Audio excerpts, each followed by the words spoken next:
razonamiento. A cierta persona podrá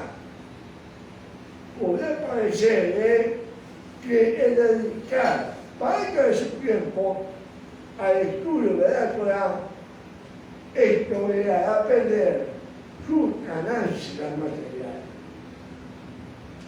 Sin embargo, si toma conciencia de que la recompensa que Hashem le destina el tiempo de dada es infinitamente mayor que la aparente pérdida.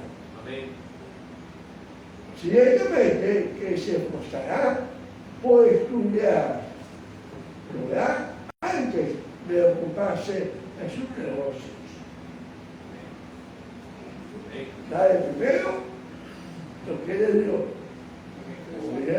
Lo de César es de César, pero lo que es de Dios es de Dios. Amén. La quinta pregunta.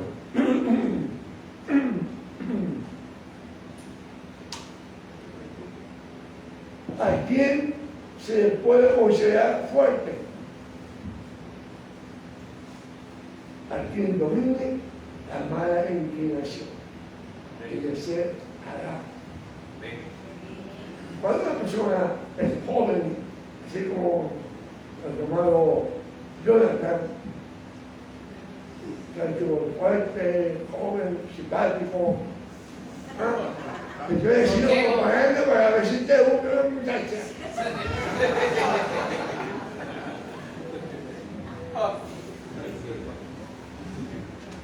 Bueno, pues me dijeron que si yo era casamentero.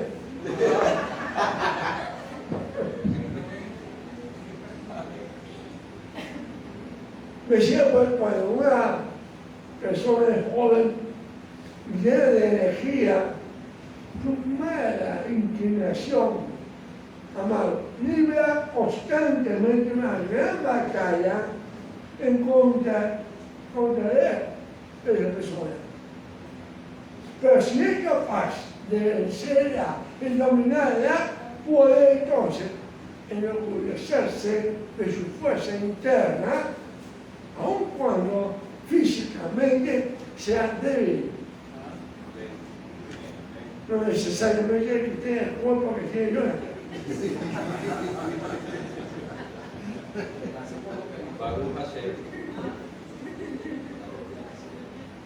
Sexta pregunta. ¿Quién es tan rico que haya que alabarlo por su riqueza? Los ancianos respondieron, eso depende del mundo, eso no depende, mejor dicho, no depende del monto de la riqueza que posea, sino de la disposición espiritual.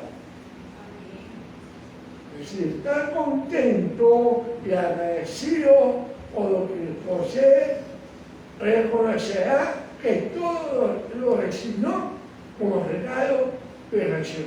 Amén. Y no deseará más de lo que tiene.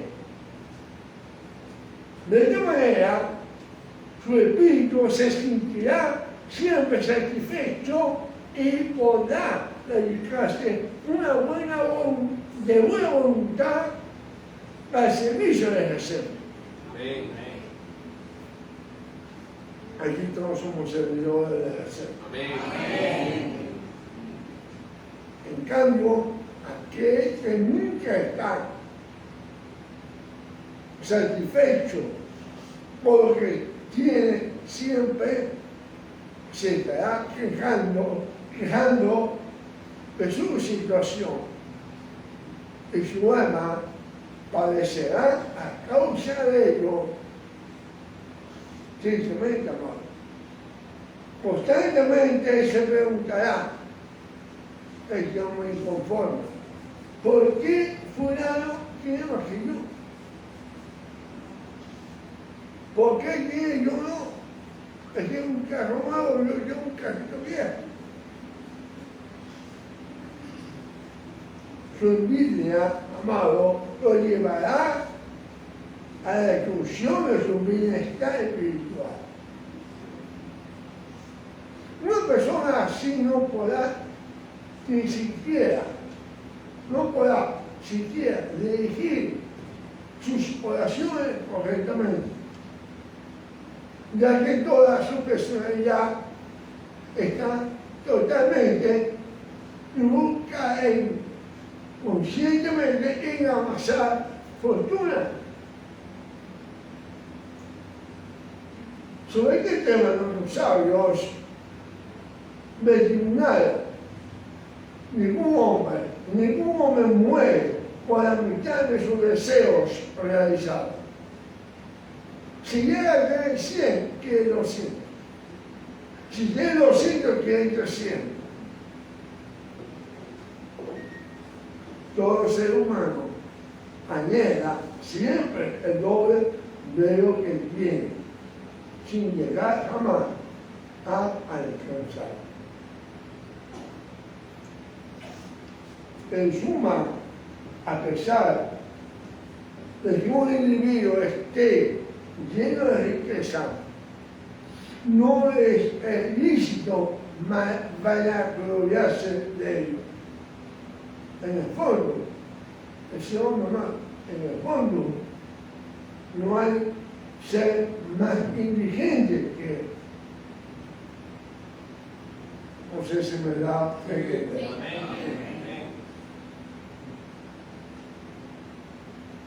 Séptima pregunta que hizo Alejandro Hermano: ¿cuál debe ser la conducta adecuada de un hombre debe seguir para que tenga una vida saludable? Puede ser de acuerdo con yo la que para cada ejercicio. No valoración. Pero mira lo que dice los sabios. La respuesta fue que se dé muerte a sí mismo. El sentido de estas palabras es que el hombre debe acostumbrarse a huir de los placeres mundanos.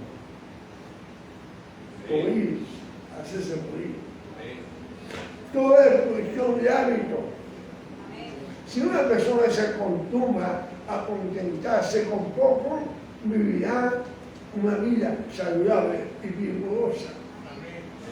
Por ejemplo, si te encontraras de viaje y no dispusiera de los medios para que proporcionarse una suculenta comida o de obtener una cama king size confortable, esto no importaría lo más mínimo a esta persona. Sin embargo, cuando una persona no toma cuidado de su bienestar espiritual y en su vez de ello corre el postero placer físico, como la comida, la bebida,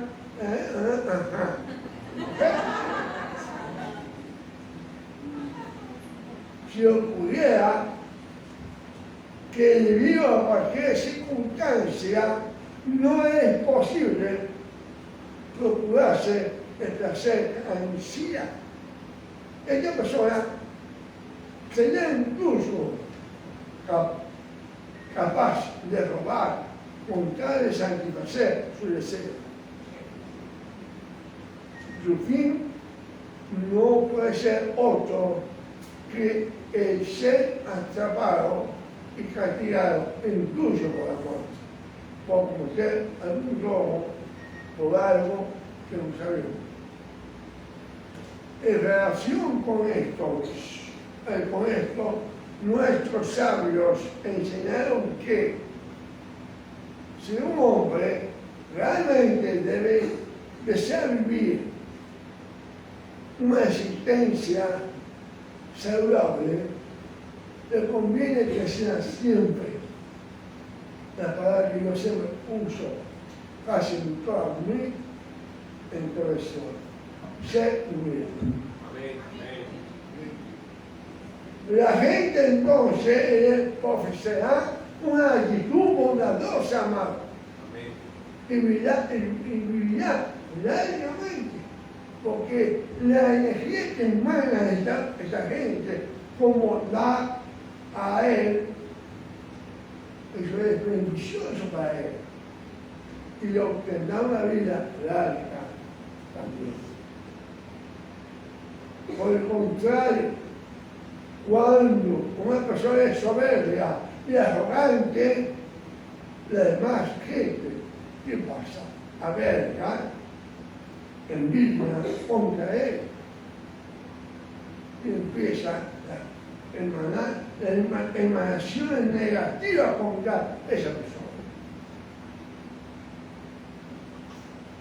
Y le profesan mala fe, resultando ello en una muerte prematura. La última pregunta es más directa. ¿Quién de vosotros es el más sabio? Preguntó el animal. Todos somos iguales en sabiduría. Todos somos iguales. Hemos respondido a todas tus preguntas con la misma respuesta, sin diferencia alguna entre nosotros. Y el gran hermano, saliendo de allí a salir a la ciudad, se detuvo un momento bajo de su caballo y escribió en su puerta en la salida de la Tierra Santa: yo, errando de Macedonia, era un tonto hasta que llegué a esta ciudad. Aquí aprendí sabiduría. Amén. Y eso es lo que ocurre, amado, cuando estudiamos la Torah. Cuando el ser humano muere, es llevado a dónde? Ante el gran tribunal celestial, donde se le pregunta, se le formula la siguiente pregunta: ¿fijaste tiempos específicos para estudiar la Torah? En ese momento deberá de responder sí o no. Así le dice al pueblo de Israel: hijos míos, a pesar de que en ustedes la mala inclinación, también creé contra ella el remedio, y ese remedio tiene un nombre: la Torah. Todo el tiempo que vos ocupéis de la Torah y de ser Hará, no te da poder sobre ustedes. Pero si descuidan, la Torah estará en sus manos y los hará pecar y perder la vida venidera, el Olam Jabá. Por consiguiente, uno tiene la obligación de fijar por lo menos ciertos periodos de tiempo durante el día, así como tiempo especial en la noche para estudiar la Torah. Yo en eso no tengo problema con mi esposa. Ella me dio una morena. Y así, amado, y se hará. No encontrará tiempo y espacio disponible para atacar. Amén. Este punto será más evidente si prestamos atención al lenguaje en que es planteada la pregunta al inicio. ¿Fijaste tiempos específicos para estudiar la Torá? Por el modo en que la frase está estructurada, deducimos que constituye una obligación fijar periodos específicos de tiempo para estudiar Torá. Cuando lleguen esos periodos, es preciso dejar todo de lado y apartar de la mente un pensamiento ajeno a fin de cumplir adecuadamente esta obligación. Amén. Por otra parte, si ocurriera que debido a alguna circunstancia por encima de su control, una persona no pudiese estudiar materia, y yo sabio que está obligado a completar durante la noche el tiempo fijado. No debe irse a dormir sin haber previamente cumplido con su deber. La Torá que da aquí es una bendición. La Torá nos bendice y nosotros debemos de bendecir la Torá. La Torá constituye el fundamento del mundo humano. El ser humano no fue creado sino para qué? Para observar la Torá. Resulta lógico, por tanto, bendecir a Dios antes de estudiar. Antes de comenzar el estudio de la Torá, existe la obligación de recitar una bendición, elevar una bendición. Uno debe de poner mucho cuidado en ello, pues al hacerlo manifiesta que la Torá es valiosa, tan valiosa ante sus ojos y que obtiene de ella tanto gusto y beneficio como los placeres del mundo físico. Pero sí hará el Hashemayim Be'el Haaretz. La Torá nos enseña, amado, que hay uno que está por encima del universo y que ha dado inicio a todas las cosas. Este conocimiento evita toda adoración a las cosas creadas en lugar del Creador. Eso es lo que comúnmente sucede, que la gente adora las cosas creadas en vez de adorar al Creador de esas cosas.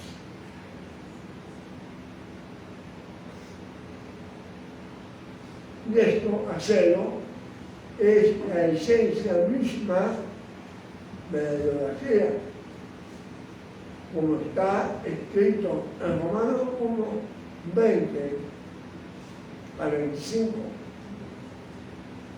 Pero, porque desde la creación del mundo, sus atributos invisibles, su eterno poder y divinidad, se han visto con toda claridad, siendo entendido por medio de lo creado, de manera que no tienen excusa.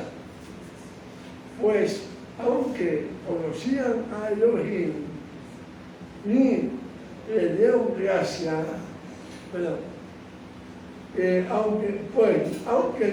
aunque conocía a Elohim, no le he honrado como a Elohim y le dio gracias, sino que se hicieron vanos en su razonamiento y su necio corazón fue enternecido. Profesando ser sabios, se volvieron necios y cambiaron la gloria de Elohim, el incorruptible, por una imagen en forma de hombre corruptible, de aves, del cuadrúpedo y de reptiles. Por consiguiente, Elohim los entregó a la impureza en la lujuria de sus corazones, de modo que deshonraron entre sí sus propios cuerpos, porque cambiaron la verdad de Elohim por la mentira y adoraron y sirvieron a las criaturas en lugar del Creador, quien es bendito por los siglos. Amén.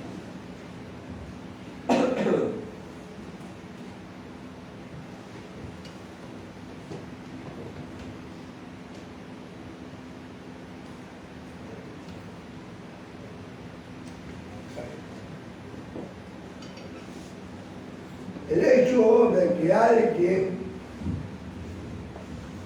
haya dado inicio y existencia a todas las cosas nos enseña que Él es el dueño de todo lo que existe y que tiene el derecho de gobernar sobre todo lo que existe.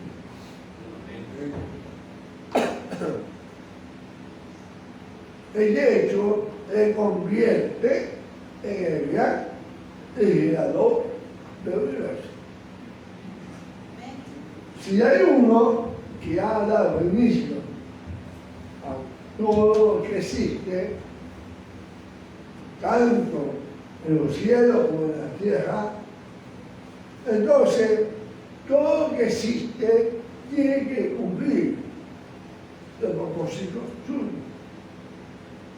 Como digo, es este ser superior dio inicio al tiempo, al espacio, a la materia, a la vegetación y a los seres vivos, porque tenía una razón muy específica para hacerlo. Por lo tanto, Él tiene la plena potestad para hacer lo que le plazca con las cosas que ha creado. Porque son Él. Para que absolutamente todo sea llevado a cumplir los propósitos suyos. Esto le convierte en el gran conductor de la creación, como lo llaman una logia, el gran arquitecto. Pero un arquitecto no saca nada de algo de la nada, es que sí.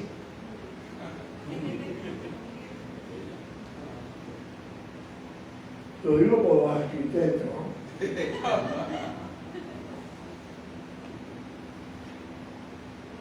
Él de principio está detrás de los reclamos que Él está haciendo sobre el hombre.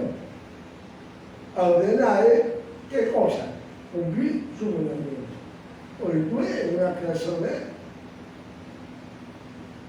Todas las cosas han sido sometidas a una Torah, a una inclusión, a una ley, como dicen los cristianos. Pues es Torah, es instrucción. Es el pensamiento de Hashem puesto en lo que escrita, lo que llaman Torah. Pero cada cosa creada tiene una ley que cumplir. El sol tiene una ley que cumplir. La luna es estrella. Todo claro que hay una ley que cumplir. Esa ley es el propósito del Creador para aquella cosa específica. El hombre es un ser creado con un propósito muy específico, y lo dijimos hace poco. Es el de servir a aquel que le ha hecho y puesto en un plan universal. Pues está en el plan universal de Dios. El propósito del hombre es cumplir aquella Torah que el Eterno le ha designado. Si un hombre no sirve al Creador, no le sirve al Creador conforme a la Torah, se revela contra el mismo principio de existencia de toda la creación y sale fuera del derecho de existir. Así de simple. No es duro, pero es verdad. Todo lo que existe está allí porque el Eterno lo ha hecho y porque Él tiene un plan específico con cada criatura. Ningún detalle en la creación carece de significado. Todo tiene un significado. Este texto habla de un inicio, lo cual nos enseña que el tiempo es una creación y que el Creador está fuera del tiempo. Pero que en el tiempo está fuera del tiempo porque creó el tiempo.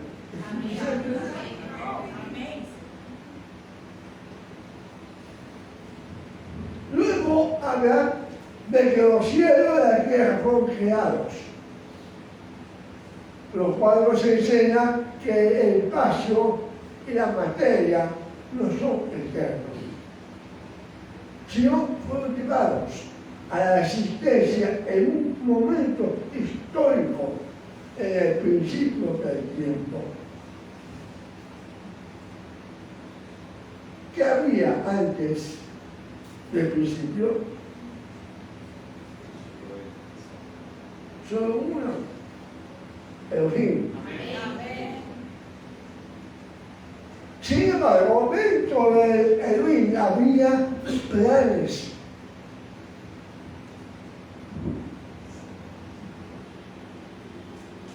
Que estaban allí desde la eternidad.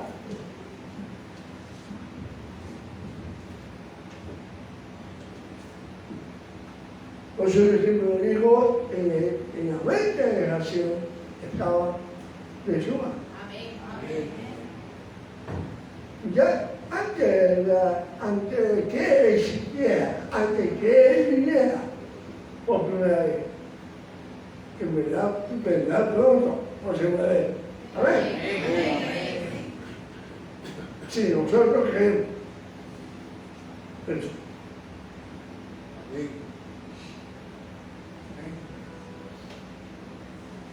Decía porque dentro de Elohim había planes desde la eternidad, en un estado que carece de tiempo, puesto que a partir de la creación de todo empezó el tiempo.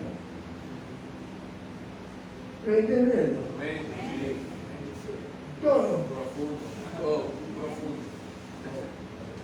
lo que estaba adentro, lo que estaba dentro del Creador, antes de la creación, está fuera del tiempo. Pero no como algo existente, como nosotros entendemos, sino como parte de un pensamiento, un consejo, un plan un proyecto, así como el proyecto Mashiach. ¿Verdad, David? El Midrash enseña que ese plan es la verdad. Que la sabiduría infinita del único eterno ha compuesto desde la eternidad en un estado fuera del tiempo. Según el Talmud, siete cosas fueron creadas antes que el mundo fue creado. Veamos cuáles son. La Torá. Pasamos el Proverbio 8:22. El arrepentimiento de Shuvá. Salmo 92 y 3. El huerto de Edén, el paraíso. Génesis o por decir 2:8. El guinón. ¿Quién sabe qué es el guinón? El infierno. Isaías 30:33. El trono de gloria. Salmo 92:3. El templo. Jeremías 17:12. El nombre Mashiach. Estaba ya en mente, adentro de la mente del creador. El mundo fue creado en relación a estas siete cosas. La Torá es el plan arquitectónico de toda la creación. El hecho de que se hable del arrepentimiento como algo que precede a la creación, nos enseña que, aunque el Eterno no haya decidido de antemano que el hombre pecara, ya había planificado, ya había planeado una solución para el pecado del hombre, como está escrito en Revelación 13:8b. El cordero que fue inmolado desde la fundación del mundo. Como todos decimos, no, dice la palabra. El primer pero, un momento, escrito está, porque él estaba preparado antes de la fundación del mundo, pero se ha manifestado en estos últimos tiempos por amor a vosotros. El Señor que de su mano no sé por qué más. No sé. La palabra hebrea, ahí me va a ayudar el hermano David, ¿verdad? Porque pongan atención un poquito para que a ver si yo me equivoco o no me equivoco. La palabra traducida como en el principio es principio. Es una palabra compuesta por dos palabras que hemos entendido. B, que significa dentro de, en, con, por medio de, o por causa de, y recibe, que significa primero el lugar, tiempo o rango. Primicia, inicio, principal, lo mejor. Eso significa. Según el diccionario Strong, Esta palabra viene de la misma raíz que Rosh, que significa cabeza, padre superior, comienzo, jefe, principal, gobernante. También significa Rosh esta cosa. Ahora, entra en escena, siempre recordado el sabio francés, Rachid. En todos los lugares, según un sabio, el Rachid, dice que donde todos los lugares donde la palabra Rachid aparece en la escritura se halla en el estado constructo en relación con el sustantivo que la sigue. Creo que también en gramática, ¿verdad? Yo creo que puede entender. Este fenómeno gramatical llamado similtud, no sé si lo dije bien, en hebreo, similtud es muy común en las escrituras y construye una relación entre dos sustantivos, uno de los cuales está subordinado al otro, el cual lo determina. Muy bien. Muy bien. Por ejemplo, hace pocos días celebramos Simchat, ¿verdad? Simchat, la palabra Simchat o Simchat es una palabra femenina que significa alegría. Cuando aparece en la forma constructo, se intercambia la letra E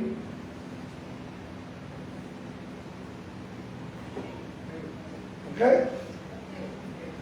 Pero final, con una K, al intercambio de acá, pero que tenga el significado de alegría de Simchat Torah. Significa literalmente la alegría de la inclusión, por decirlo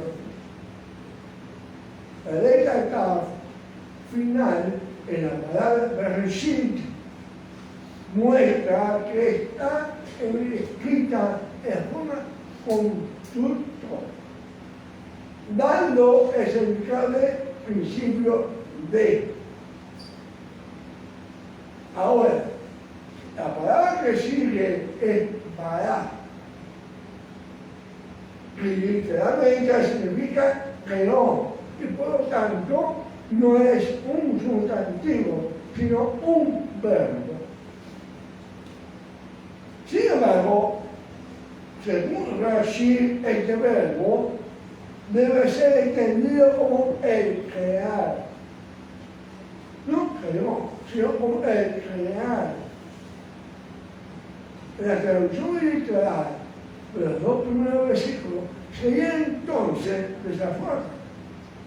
El versículo de crear de Elohim, los cielos de la tierra, cuando la tierra era confusión y vacío, con oscuridad sobre la superficie del abismo y el aliento de Elohim planeaba sobre la superficie de las aguas.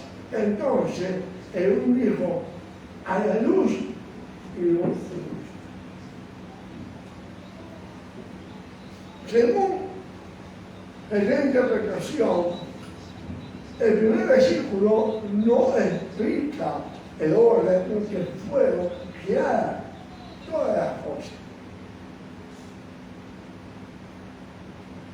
En una de las reglas de interpretación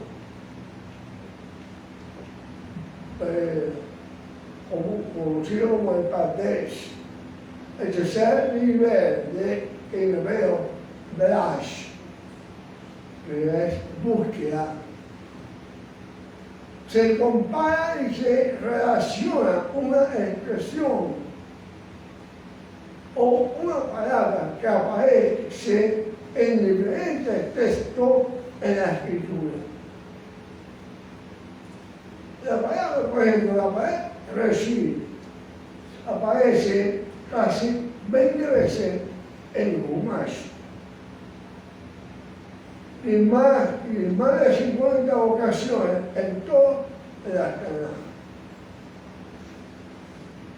Se usa en relación con el inicio de un reinado.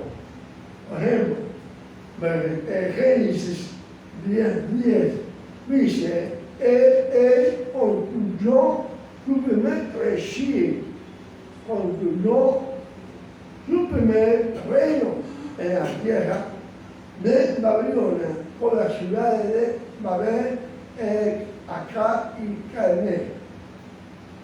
También se usa como un hijo primogénito, con un hijo primogénito. Génesis 49:3 dice, Rubén, tú eres mi hijo mayor, mi fuerza, el hijo de mi juventud, mi gozosa. Tú eres el primero, Reshit, en rango y el primero en potencia. Se da cuenta cómo se está empleando esta misma palabra hebrea, ya también significado. El de Baín 21:17 dice, ese hijo es el primer fruto del vigor de su padre, con los primeros Reshit, con los primeros frutos de la tierra, la primicia Reshit. Se usó en dos ocasiones, se usó Reshit como primeros y también como primicias. El proverbio también está, Proverbio 8:22. La sabiduría, que es la Torah, es llamada el principio, Reshit de su camino.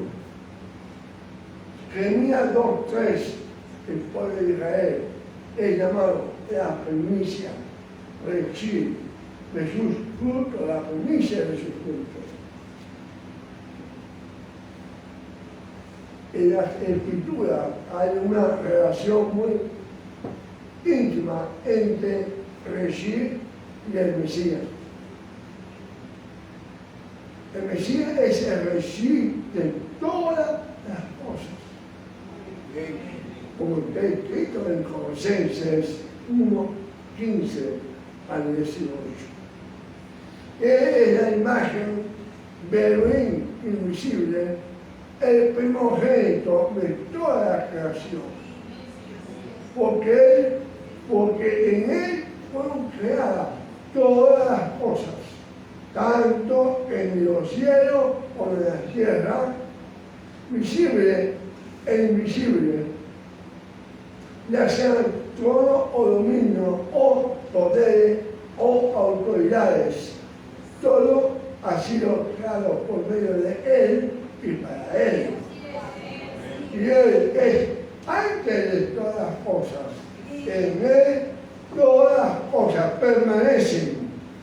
Él es también la cabeza, Rosh, del cuerpo que es la congregación, y Él es el principio, Reshit, el primogénito de entre los muertos, a fin de que Él tenga en toda la primicia, Reshit.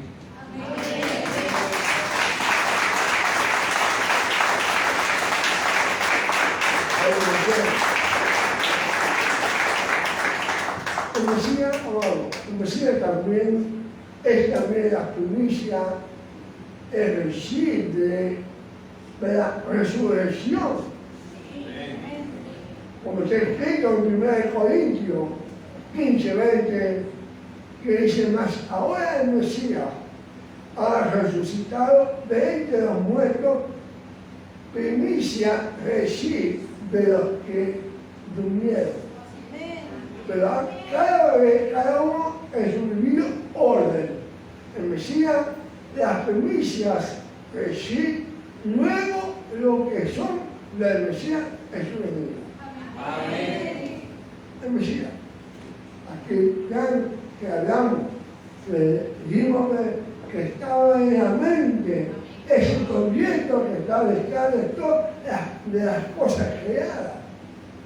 El Mesías está en el interior del Padre Eterno. Desde la eternidad, como está escrito en Yohanan 1:18. No Yohanan el uno, sino Yohanan, el apóstol. 1:18. Nadie ha visto jamás a Elohim, el unigénito Hijo que está en el seno del Padre.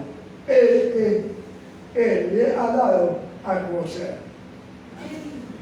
Aquí no está escrito que el Hijo está en el seno del Padre, sino en tiempo presente.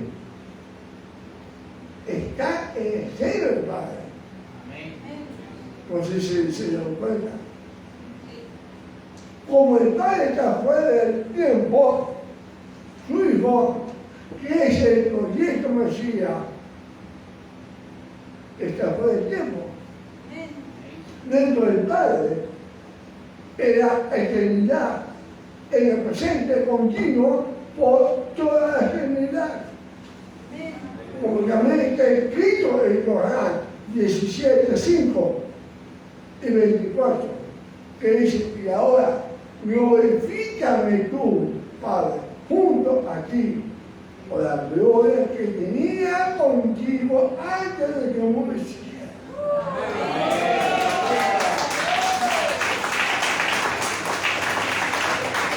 La gloria que me has dado, porque me has amado desde antes de la fundación del mundo. Y déjame decirte que tú también estás en la mente, adentro de la mente de nuestro Creador. El que nos ha decidido gobernar el universo por medio del Mesías. Me traigo un poquito la vuelta. No diré más. ¿Cuánto llevo? Por lo tanto, la palabra recibir está relacionada en las Escrituras con el principio de un reinado. Es más, el proyecto Mesías es la razón por la cual todas las cosas fueron creadas y para quien todo haya sido hecho. El Eterno creó todas las cosas por medio del plan Masías. Y para el Masías, que más adelante iba a ser manifestado a través de un hombre, como está escrito en 1 Yohanan 1:2.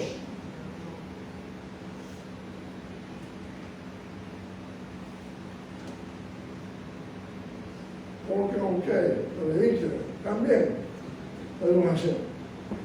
La forma de hacerlo en su comentario me da un like.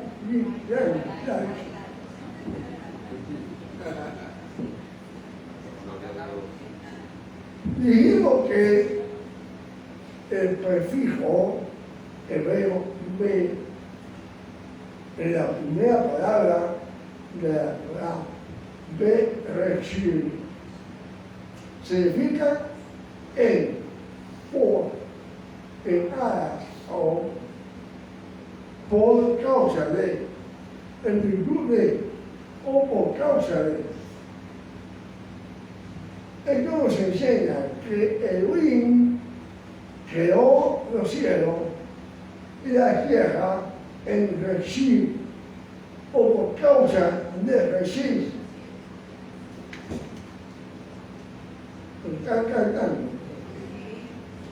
Como hemos visto antes, Reshit es la Torah, Israel y el Mesías. En realidad, estos tres son uno. La Torah, Israel y el Mesías.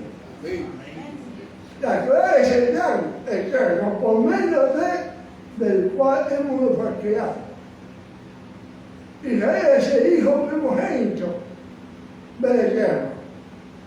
Shemot 4:22, también, o sea, 11:1.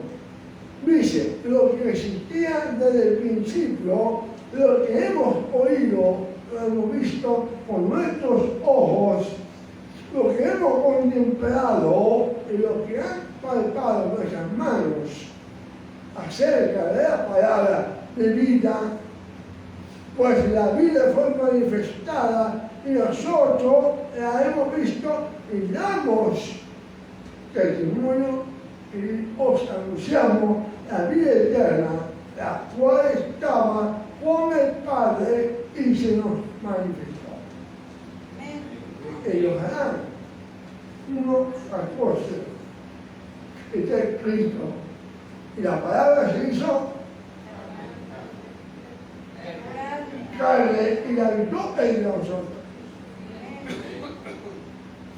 Dijimos que el prefijo hebreo B en la primera palabra de la clase recibir significa en por, en virtud de o, por causa de.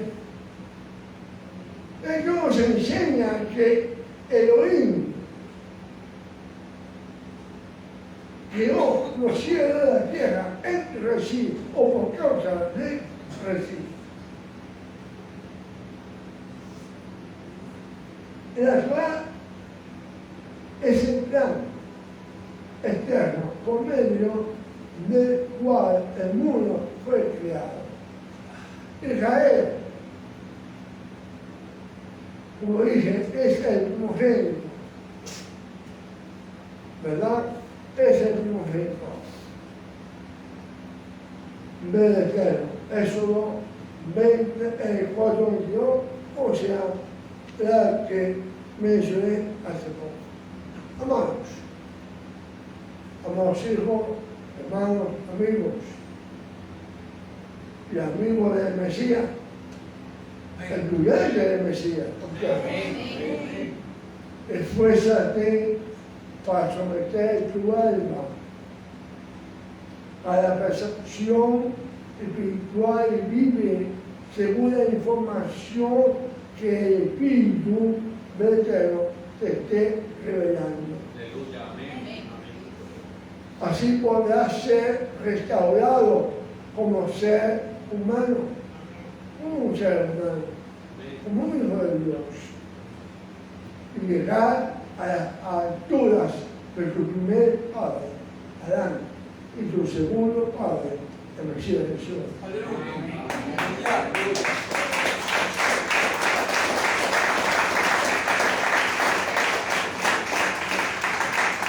Esa es la forma correcta de ejercer dominio sobre las circunstancias. Así fue creado el hombre. Y así el Eterno quiere que vivamos todos los días de nuestra vida en verdad nada ser en este mundo. Amados, mis más grandes deseos para ustedes son que siempre Eterno nos llene de su Espíritu. Amén. Pero que esta palabra es que seguro se puede llamar así también, porque lo último prácticamente fue un seguro. Que haya abierto los ojos, o le haya respondido a las interrogantes, que haya edificado tu alma, que haya llenado su corazón y que le permita ahora aferrarse más aún que el Mesías Yeshua es el Mesías prometido de la Escritura. Amén. Shabbat Shalom.